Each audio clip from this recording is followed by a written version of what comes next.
रमेश और उसकी पत्नी बीनू गांव में अपनी जॉइंट फैमिली में रहते थे।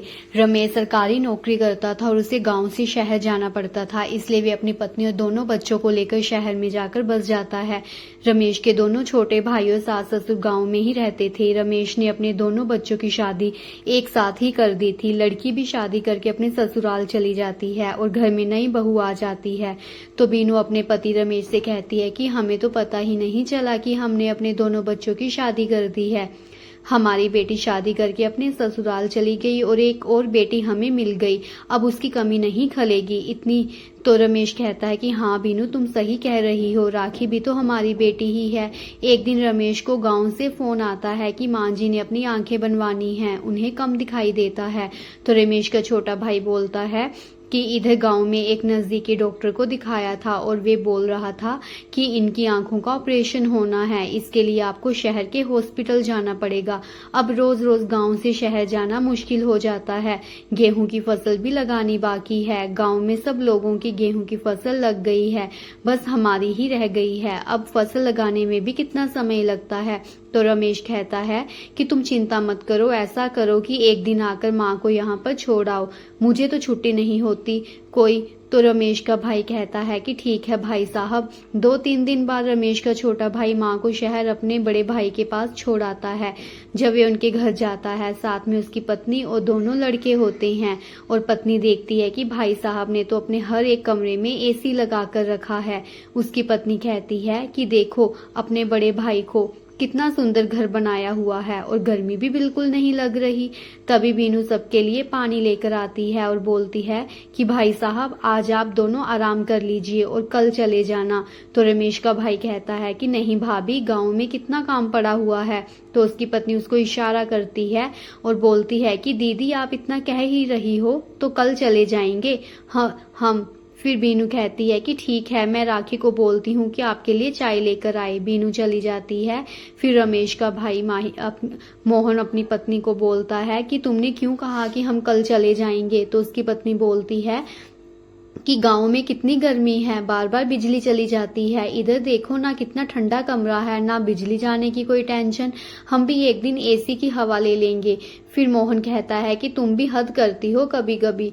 ठीक है, लेकिन हम कल चले जाएंगे। अगले दिन रमेश अपनी माँ को लेकर हॉस्पिटल चला जाता है। पीछे से मोहन अपनी पत्नी को बोलता है कि देख चंदू की माँ, अच्छा नहीं लगता ऐसे जहाँ पर बैठे हुए। अब भाई साहब की बहू भी आ गई है, वो क्या सोचेगी हमारे बारे में। तो उसकी पत्नी कहती है कि क्यों, उसे नहीं पता क्या कि हम उनके घर उनके अपने ही हैं, कोई बाहर से थोड़ी ना आए हैं जो हमें कुछ बोलेगी। फिर मोहन कहता है कि हम आज शाम को वापस चले जाएंगे दोपहर को। जब रमेश माँ को लेकर आ जाता है और बोलता है कि डॉक्टर बोल रहे हैं कि कल ऑपरेशन हो जाएगा, तो मोहन कहता है कि ठीक है भाई साहब, हम कल सीधा हॉस्पिटल ही आ जाते हैं। और अपनी पत्नी को बोलता है कि चलो चंदू की माँ। तो दोनों लड़के कहते हैं कि माँ पिताजी, हम नहीं जाएंगे घर, हमें यहाँ अच्छा लग रहा है, हम यहीं पर रहेंगे। फिर मोहन कहता है कि बेटा अच्छा नहीं लगता, हम फिर से आ जाएंगे। दोनों लड़के रोने लग पड़ते हैं। उसकी पत्नी कुछ नहीं बोलती और फिर मोहन का परिवार गांव के लिए चले जाते हैं। राखी कहती है कि देखो ना माँ, बच्चों का यहाँ पर दिल लग गया था। अगले दिन रमेश की माँ का ऑपरेशन हो जाता है। कुछ दिन हॉस्पिटल में रहने के बाद छुट्टी मिल जाती है और रमेश अपने भाई को बोलता है कि मोहन, गांव में गर्मी बहुत ज्यादा है, ऐसा करते हैं थोड़े दिन माँ हमारे साथ यहीं पर रह लेगी। तो रमेश की माँ बोलती है कि मुझे यहाँ पर नींद नहीं आएगी, मुझे आप लोग गांव में छोड़ आओ। तो रमेश कहता है कि क्यों माँ, मैं नहीं आपका बेटा, अपने बेटे के पास भी थोड़े दिन रह लो। फिर माँ कहती है कि चल ठीक है, थोड़े दिन रह लूंगी। अब गांव में जिसको भी खबर मिली है कि रमेश की माँ ने ऑपरेशन करवाया है और वो अपने बड़े बेटे के पास शहर में है, तो सारे रिश्तेदार शहर में ही भागते हैं। तो मोहन कहता है कि माँ ने कुछ दिनों के बाद गांव में ही आ जाना है, उधर क्या करना जाकर, साथ में किसी को क्या मुश्किल देनी है। पर रिश्तेदार कहाँ मारने वालों में से थे, बस सभी एक एक करके शहर में जाने लग पड़े। जो भी कोई रमेश के घर आता और वहां से जाने का नाम ही नहीं लेता, क्योंकि रमेश ने जो अपने हर एक कमरे में एसी जो लगाए हुए थे।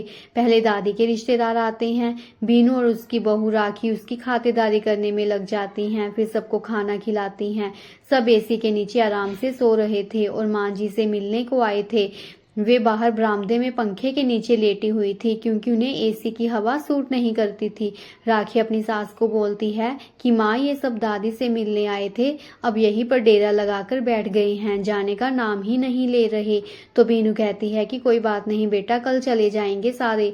रात को फिर से खाने का समय आ जाता है। बीनू और उसकी बहू रसोई में लग जाती हैं सबके लिए खाना बनाने। दादी के रिश्तेदारों में दादी की भाभियां, उनके बच्चे और आगे उनके बच्चे आए हुए थे। पूरा दिन बीनू और उसकी बहू का रसोई में खाना बनाने में ही निकल जाता। दादी भी अपने बेटे रमेश को बोलती है कि रमेश बेटा, मैंने तुमको बोला भी था कि मुझे गांव में छोड़ आओ, पर तुम नहीं माने। अब इन रिश्तेदारों को ही देख लो, किसी से भी सब्र नहीं हो रहा। अगले दिन सारे रिश्तेदार चले जाते हैं। बीनू और उसकी बहू बोलती है कि अब थोड़ा हमें भी आराम मिला। अभी बातें कर ही रहे थे कि गांव से दादी की सहेलियां आ जाती हैं और बोलती हैं कि बहन जी, तुम्हारे बेटे ने घर तो बहुत अच्छा बनाया हुआ है, अब कैसी तबीयत है तुम्हारी? तो रमेश की माँ बोलती है कि पहले से काफी बेहतर है, थोड़े दिनों में मैं घर आ जाऊंगी। तुम सब यहाँ पर क्यों आए? मैंने आ ही जाना था घर में। तो सारी सहेलियां कहती है कि बहन जी, अभी तुम इधर ही रहो, कोई बात नहीं, हम बीच बीच में तुमसे मिलने आते रहेंगे। ये सुनकर राखी अपनी सास को बोलती है कि माँ, ये ससुराल है या कोई धर्मशाला? जो कोई भी आता है यहाँ से जाने का नाम ही नहीं लेता। फिर दादी की सहेलियां बोलती हैं कि चलो अब हम तुम्हारे बेटे का घर देख लें, कितना सुंदर घर बनाया है। राखी उनके पास जाती है और बोलती है कि आप सब आज शाम को चली जाएंगी क्या? तो वे सारी सहेलियां कहती हैं कि अरे, हम अपनी सहेली का हालचाल पूछने आई हैं, अब थोड़े दिन तो रुक कर ही जाएंगी, अभी तो हमने अच्छे से बातें भी नहीं की। बहू, तुम ऐसा करो, रात को हम सबके लिए खिचड़ी बना देना, हल्की फुल्की होती है और पचाने में भी मददगार है। तो राखी कहती है कि ठीक है दादी जी। राखी अपनी सास के पास जाती है और बोलती है कि सब दादी बोल रही हैं कि रात को हमें खिचड़ी खानी है। तो सास बीनू कहती है कि चल तू खिचड़ी बना दे और मैं बाकी सबके लिए खाना बना देती हूँ। रात को फिर से दादी अपने बेटे रमेश को बोलते हैं कि बेटा छोड़ आओ मुझे गांव में, इधर तो सारे गांव वाले आते ही रहेंगे, तुम किस किस को संभालोगे? मुझे संभालना है कि इन गांव वालों की मेहमान नवाजी करनी है। तो रमेश कहता है कि अब क्या करना माँ, गाँव वालों को भी समझना चाहिए। सब एसी के नीचे आराम कर रहे थे और गाँव में जाने का किसी का भी मन नहीं कर रहा था। अगले दिन दादी की सारी सहेलियां गाँव में चली जाती हैं और गांव में जाकर सबको बोलती हैं कि रमेश ने तो शहर में अपने घर एसी लगवाए हुए हैं, कोई बिजली की समस्या नहीं है और कोई पानी की समस्या नहीं है, उधर तो शहर में मजे ही मजे हैं। 2-3 दिन रमेश के परिवार के बड़े अच्छे दिन निकलते हैं और अगले दिन सुबह सुबह ही गांव से रमेश के चाचा चाची और इसका परिवार आ जाता है। सारे एसी के नीचे आराम करते हैं और वहीं पर ठहाके मार मार कर हंसते हैं। पहले चाय पानी पीते हैं और उसके बाद खाना खाते हैं। तो रमेश अपने चाचा जी को बोलता है कि चाचा जी, थोड़ी देर बाहर भी बैठ जाइए, आपकी सेहत खराब हो जाएगी। तो चाचा जी कहते हैं कि हम गांव के लोग हैं रमेश, हमें कुछ नहीं होता, आप शहर के लोग ही बार बार बीमार पड़ते हो। रमेश कहता है कि ठीक है चाचा जी, जैसी आपकी मर्जी। पूरा दिन चाचा जी का परिवार एसी के नीचे ही आराम करता है। जैसे ही चाचा जी बाहर आते हैं तो उनको छींकें आने लग पड़ती हैं। तो फिर रमेश कहता है कि चाचा चाची, मैंने आपको कहा भी था कि थोड़ी देर बाद आप बाहर बैठ जाइए, पर आप मेरी नहीं सुनी। रात को उनको बुखार हो जाता है और रमेश उनको डॉक्टर के पास ले जाता है। घर आकर चाचा जी रमेश को बोलते हैं कि बेटा तुम सही कह रहे थे, हमें क्या पता अनपढ़ लोगों को। फिर चाचा जी अपने बेटे बहू को बोलते हैं कि कल हम चलते हैं गांव में। राखी खुश हो जाती है और अगले दिन ही सारे चले जाते हैं। सब रिश्तेदारों ने इसी का खूब मजा उठाया। रमेश माँ से कहता है कि माँ, अब तो सारे रिश्तेदार मिलकर चले गए हैं। माँ कहती है कि मेरे कारण तुम सबको परेशानी उठानी पड़ी। तो रमेश कहता है कि माँ, वो आपसे मिलने कम आए थे, वो तो एसी की हवा लेने आए थे। फिर रमेश की माँ बोलती है कि बेटा मैं ऐसे करती हूँ कि मैं शहर में ही रह लेती हूँ, फिर देखना सब मेरे बहाने तुम्हारे घर आ जाया करेंगे और तुम्हारा घर किसी धर्मशाला से कम नहीं होगा। तो राखी कहती है कि दादी जी आप तो रह सकती हैं, ये आपका ही तो घर है, पर लोगों का क्या करना। बीनू कहती है कि चलो अब सारे रिश्तेदार और गांव के लोग मिलकर चले गए। ऐसा लग रहा था कि ये हमारा अपना घर नहीं है, कोई धर्मशाला है। अब रमेश का परिवार काफ़ी दिनों के बाद सुख की सांस लेता है। तो फ्रेंड्स, अगर आपको मेरी ये कहानी अच्छी लगी हुई हो तो प्लीज़ चैनल को लाइक, सब्सक्राइब, शेयर और कमेंट ज़रूर कीजिएगा। सब्सक्राइब करना मत भूलिएगा। धन्यवाद।